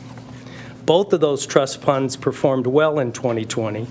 We exited the year with the pension having assets of $513.6 million and an actuarial funded ratio of 94%. It's just, again, your support. We couldn't do it without you, but hats off to the entire team for doing a couple things. We changed the way we handle those investments, and we changed our fund managers. There's a lot that goes into this. You always support us on our contributions to match the employees and never take them for granted. Now, the OPEB Trust Fund is another success story. That had assets of $60.3 million exiting the year and a funded ratio of 39%. But keep in mind, in 2016, we had no assets and a funded ratio of 0%. It was pay-as-you-go. And I know you've been very involved in this, Director McGowan, and other board members that aren't here anymore, but the employees, on behalf of the employees, thank you for funding those post-employment benefits. We're on our way to building a rock-solid, sustainable trust fund and a percentage that is second to none. So we thank you for that, because those benefits are not common. Very much appreciated.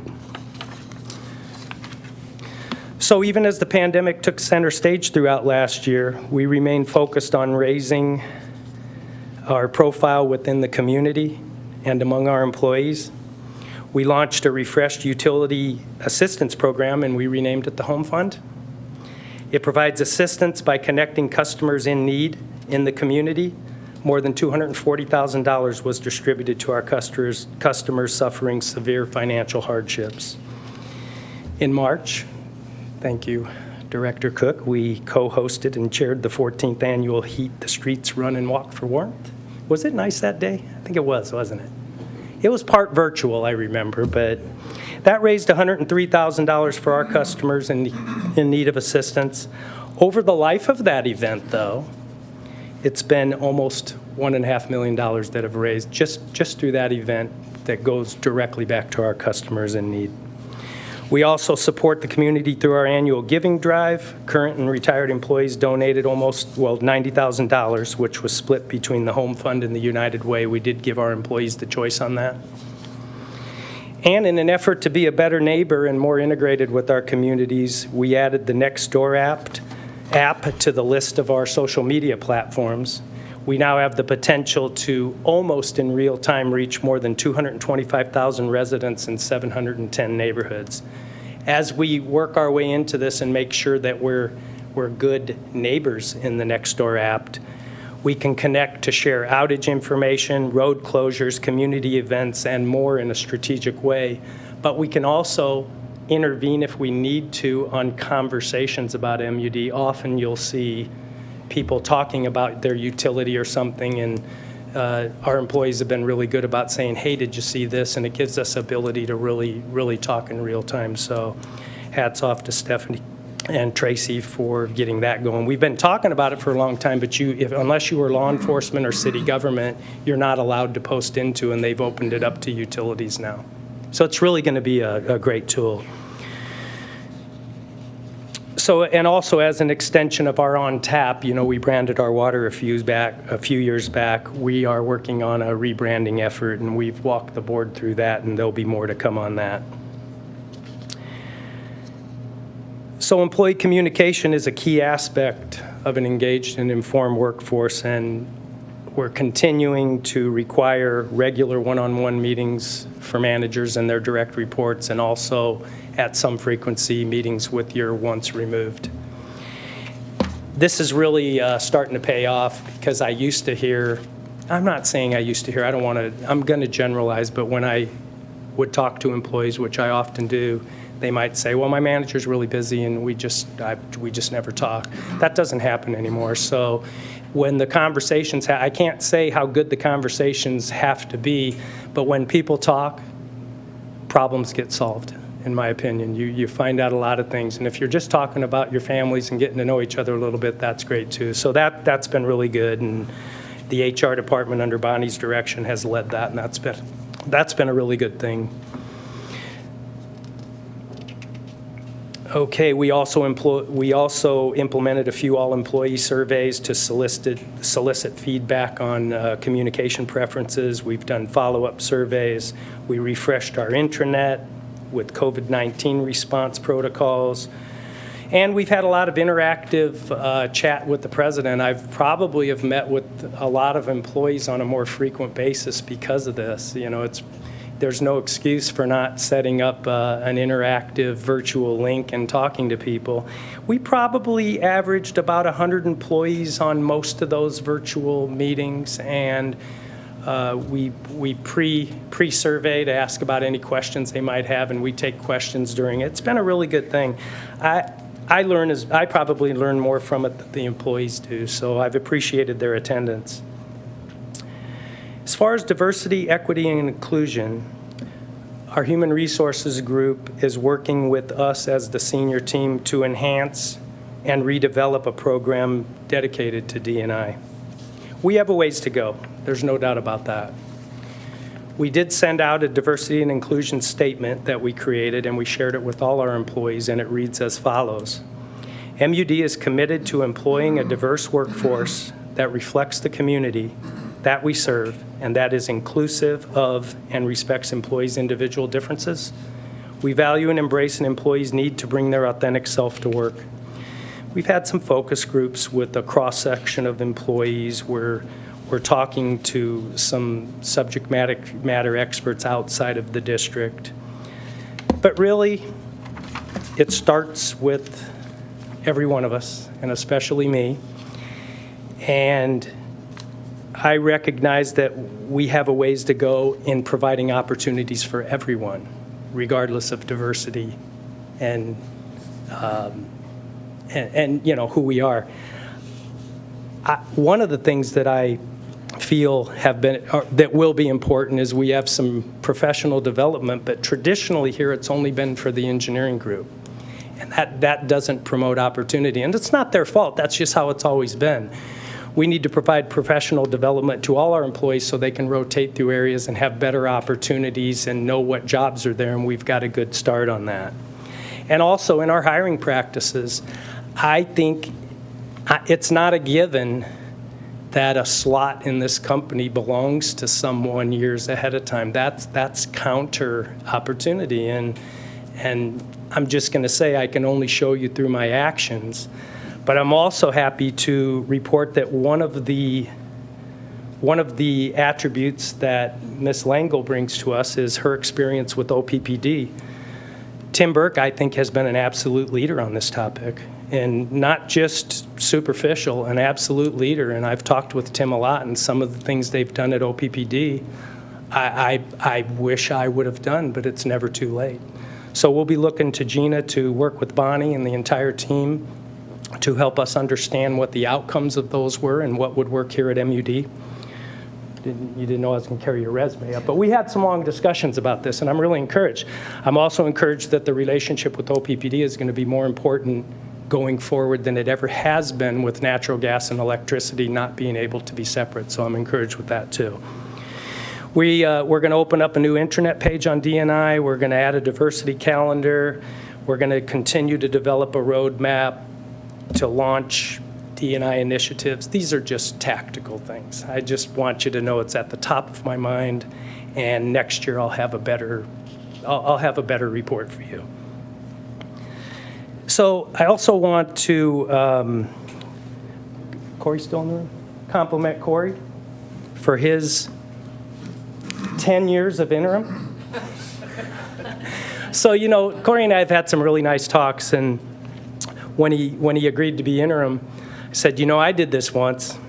Director Kavanaugh said, would you be interim, but you can't apply? I said, okay, I'll do that. Do you remember that? Okay, and that turned out to be about 7 months, maybe more, and it was a great experience, but it's fraught with both risk and opportunity. And how do you do this? You know, do you go out on a limb? Do you play it safe? Because for me, I knew I would be working for my future boss, and maybe Corey wasn't in this case, but hats off to Corey for handling that. And the next time somebody gets asked to be interim, you need to go talk to him and tell them the pros and cons, but there's really no book on this. So thank you for doing that for us. Yep. I enjoy working with Corey and the entire engineering and construction group, and he's been a really good leader here, and he's been here a long time. Okay, so succession planning. We've got to pay attention to our workforce. We've got a lot of retirements that happen, and we have a lot of retirements coming. We're closely managing headcount. We're paying attention to retirements. We're trying to predict who may or may not, just because it's better to know than not know, so we can hire ahead and fill those roles before someone leaves.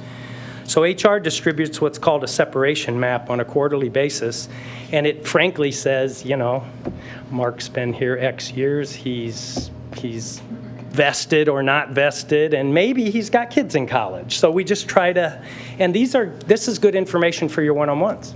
I still think when you talk to somebody, you might avoid a surprise of somebody coming in and, tomorrow morning and saying, I quit or I retired. So that's been a really good tool, and it's getting better all the time. And in light of the number of employees that are eligible for retirement on that separation model, it's critical that we remain the employer of choice and we continue to attract talented candidates.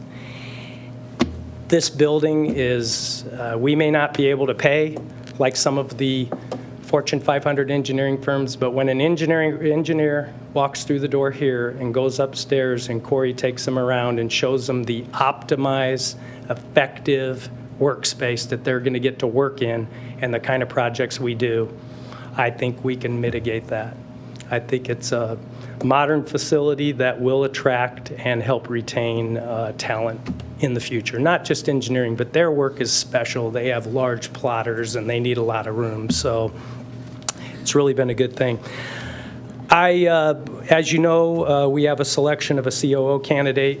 Our CIO selection process has begun. We've received a lot of applications, and we're working through that. I don't know if it'll be August or September, but we're working through it as we speak. And I just want to thank you all for your ongoing support, confidence, and I'd be happy to entertain questions, and that went a really long time. There's a lot to cover. Yes? I'm sure you mentioned this, but I didn't review the percent that were funded for the retirement. I know it's a good number. It was at 94%? Is that what it said? Right. Yeah, that keeps us from having to make a trip down the road to, yeah. But what it really does is it lets our employees know that they can be confident that your support is there to keep that fund solid for the rest of their retired lives and their families' lives. So, I think that's really yes. critical, and Yep. I'm very happy that it's doing so well. Very proud of that. On committee. Great report, Mark. Thank you. Thank you, Jim. Mr. Begley. Thank you. I just want to tell you, you've provided great stewardship in the last 16 months, which is not something anybody could plan or wish for, and the stars shine the brightest during the darkest part of the journey, and you're a star. Well, I'm humbled. Thank you for saying that. We have a lot of work to do, but I appreciate your confidence and your compliments. Thank you. It's mostly I'm looking for confidence, and if that's what it sounds like, I'm good with that. Thank you, Director Kavanaugh. Mark, I appreciate this report. I always look forward to this state of the district, because it's obvious you put a lot of time and thought into it. And it's always pleasing, and you look back and look at all we've accomplished as a company, and we've done a lot. But the other thing I think is great about you is you have a vision where you want to go in the future and what we have to do to keep improving. So, great report. It's a good pat on the back for all employees. They've done a great job. Tough last year, like Tim said, it was a tough year. But look at all we did. Look at all we got done and what we served. It was remarkable, and I just want to say thank you to you and your team and the employees for the hard work. We appreciate your comments. I would second that too, both my duck and myself. That was so well timed. I am almost thinking it was on purpose. But, yeah. I have a question. I have a comment. I wanted to do one thing while I got all the credit for preparing this. I want to thank Stephanie and her team, Tracy, Jessica, Jay, Wes, everyone. See when I start naming names? It's so, I worry about this, of course, and the last week it's on my mind a little bit. But when I get the first draft without even touching it, it's just stellar, and that's really appreciated. I call it a layup, but I still got to go shoot the layup. Sometimes I miss, so thank you for that.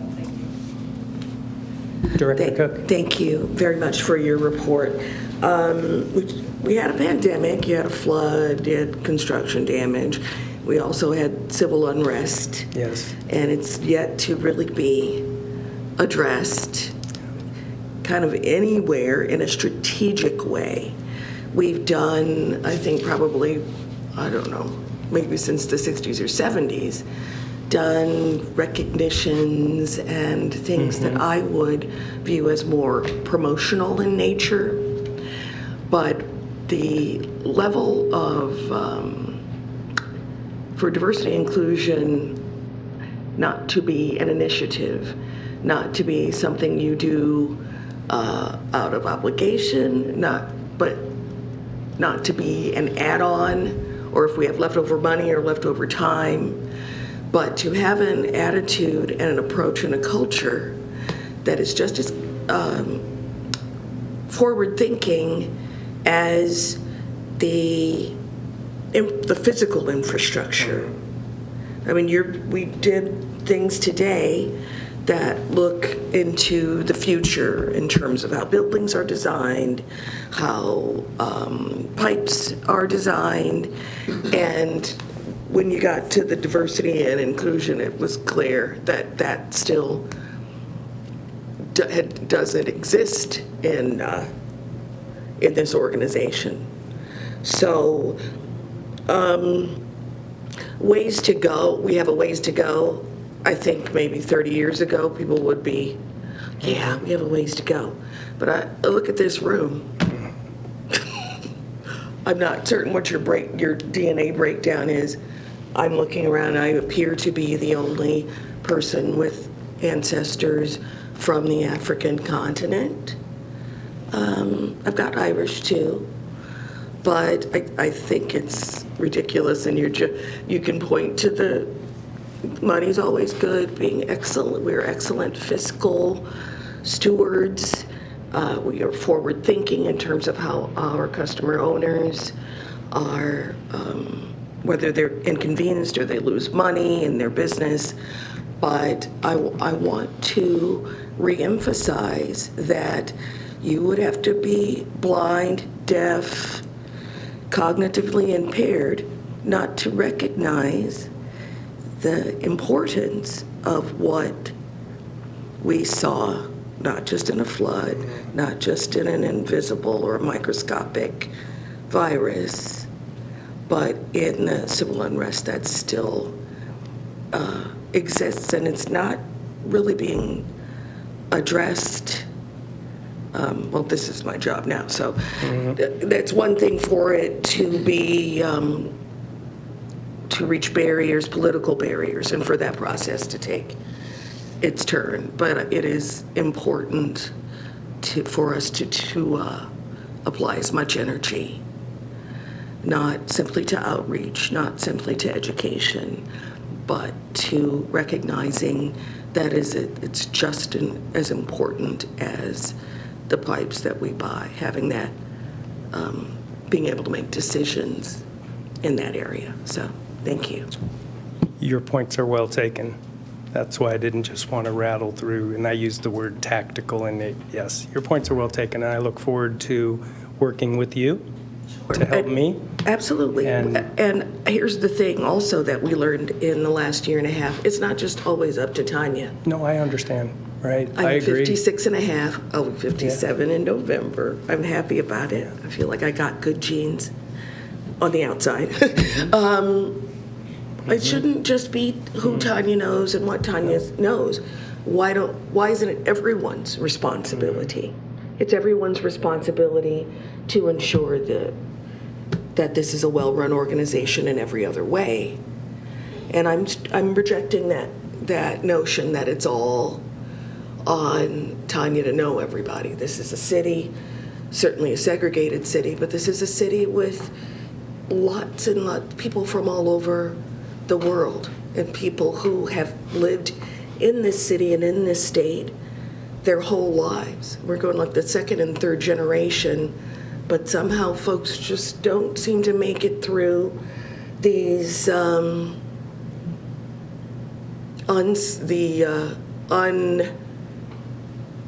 unpublished routes to employment, particularly in leadership or in management.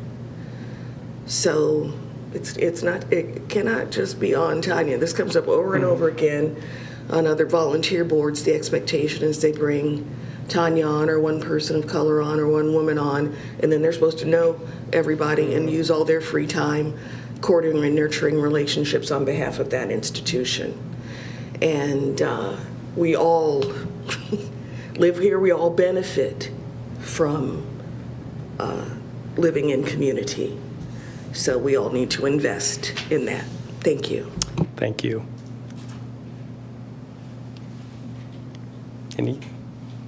Does that conclude the committee? I think it does. Do any board members have any further comments? Really quickly, Mr. Chairman, when Personnel Committee met last week, we discussed a number of different items, including the new COO, and we also broached a topic of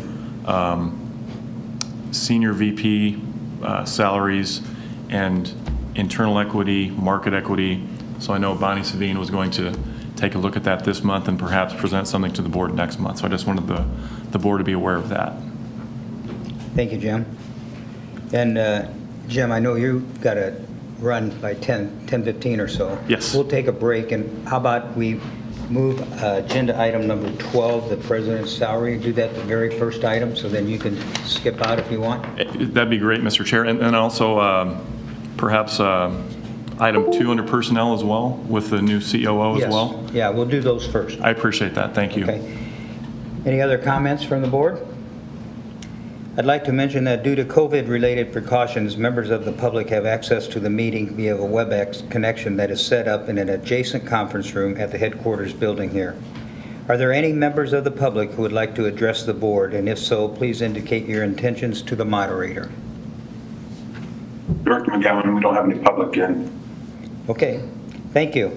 The committee meetings have now concluded. It is 10:05. We will reconvene for Jim in 7 minutes at 10:12.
Could we start up the meeting?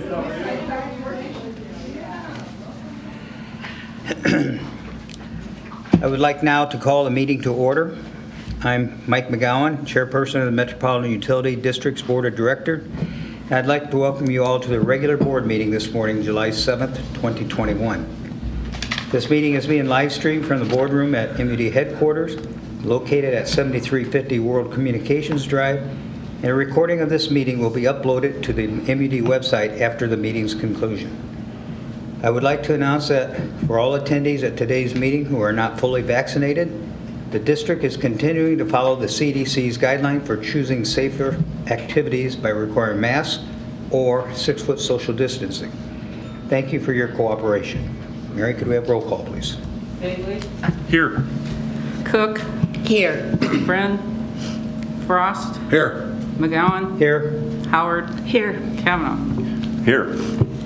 Item number 2, Open Meetings Act. I'd like to advise all those in attendance that a copy of the Open Meetings Act is available in the back of the room, and a copy is also available in the nearby conference room set aside for members of the public who may attend. And now, for those who wish to participate, we will recite the Pledge of Allegiance. I pledge allegiance to the flag of the United States of America and to the republic for which it stands, one nation under God, indivisible, with liberty and justice for all. Thank you. In order to expedite this, or move along, Mr. Bagley has an outside commitment at 10:30, and I told him we would move agenda items 9 and 12 to the front of the agenda. So, Mr. Bagley, if you could take item number 9. Appreciate your accommodations, Mr. Chairman. For item, I'll go item 9, 10, and 12? Or just 9 and 10, right? 10 and 13, I'm sorry.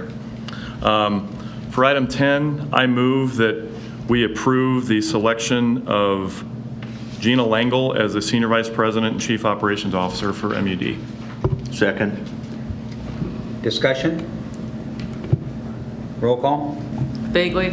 Yes. Cook? Yes. Frost? Yes. McGowan? Yes. Howard? Yes. Kavanaugh? Yes. For item 13, the President's Performance and Salary Review. The Personnel Committee met last week, and the Personnel Committee is recommending, and I'm moving for approval for President Mark Doyle, a 2.25% annual increase and a 5% progression increase, with these retroactive to March 1st, 2021, in consultation with Vice President of HR Bonnie Savine's recommendation. I move for approval. Second. Discussion, I'd like to say the 2.5%, I believe that's the same that the union employees got. Yes. And the 5% is what every employee gets until they get up to the maximum. Correct. So, okay. Any other discussion? Just reiterate what we said during the committee meetings. I don't know if any more needs to be said at this point, but we're very pleased with the performance of our president, and I think this will reflect that. I agree. We are pleased with Mark's performance, and I think his 2 greatest strengths are his planning and strategic vision, and we appreciate that. Okay. Roll call? Bagley? Yes. Cook? Yes. Frost? Yes. McGowan? Yes. Howard? Yes. Kavanaugh? Yes. Do you have one more, Jim? Number wage and salary increases? I move for approval of the memo provided by Bonnie Savine and discussed in committee. Second. Discussion? Roll call? Bagley? Yes. Cook? Yes. Frost? Yes. McGowan? Yes. Howard? Yes. Kavanaugh? Yes. Thank you, Jim. Okay, get back on the regular agenda items. Agenda item number 4, approval of minutes for the committee meetings and regular monthly board meetings for June 2nd, 2021. So move. Second. Discussion? Roll call. Bagley? Cook? Yes. Frost? Yes. McGowan? Yes. Howard? Yes. Kavanaugh? Yes. Agenda number 5, Director Frost, capital expenditures. Capital expenditures, I move we approve the capital expenditures as presented by Mr. O'Brien on the committee meetings and as outlined in his letter dated June 30th, 2021. Second. Discussion? Roll call? Cook, Yes. Frost, Yes. McGowan, Yes. Howard, Yes. Kavanaugh. Yes. Okay, item agenda 6, acceptance of contracts and payment of final estimates. I move we approve the acceptance of contracts and payment of final estimates Second. as presented by Mrs. Hen at the committee meetings and as outlined in her letter dated June the 30th, 2021. Still second. Discussion? Roll call? Cook, Yes. Frost, Yes. McGowan, Yes. Howard, Yes. Kavanaugh. Yes. Item 7, I move we approve the bids on materials and contracts as presented by Mr. Zellers at the committee meetings and as outlined in a letter from the Director of Procurement, Sherry Meisinger, dated July 1, 2021. Second. Discussion? Roll call? Cook, Yes. Frost, Aye. McGowan, Yes. Howard, Yes. Kavanaugh. Yes. Tim, are you taking Director Frame's? Main extensions. This was presented during committee by Corey O'Brien, and I recommend approval of each one of the water and gas main extensions. Second. Discussion? Roll call? Cook, Yes. Frost, Yes. McGowan, Yes. Howard, Yes. Kavanaugh. Yes. Okay, we've covered number 9, 10, and 11, and 13. I think now, if I haven't missed anything, we've changed things around. I think we're ready for a motion to close. Oh, I'm sorry, I got it. Yep, I'd like to mention that due to COVID, members of the public have access to the meeting via WebEx connection that is set up in a conference room adjacent to the boardroom at the headquarters. Are there any members of the public who would like to address the board? No members of the public present, sir. Okay, thank you. Now, do we have a motion to adjourn? I so move. Second. Discussion? Roll call. Cook, Yes. Frost, Yes. McGowan, Yes, Howard, Yes. Kavanaugh. Yes. we are adjourned. Thank you.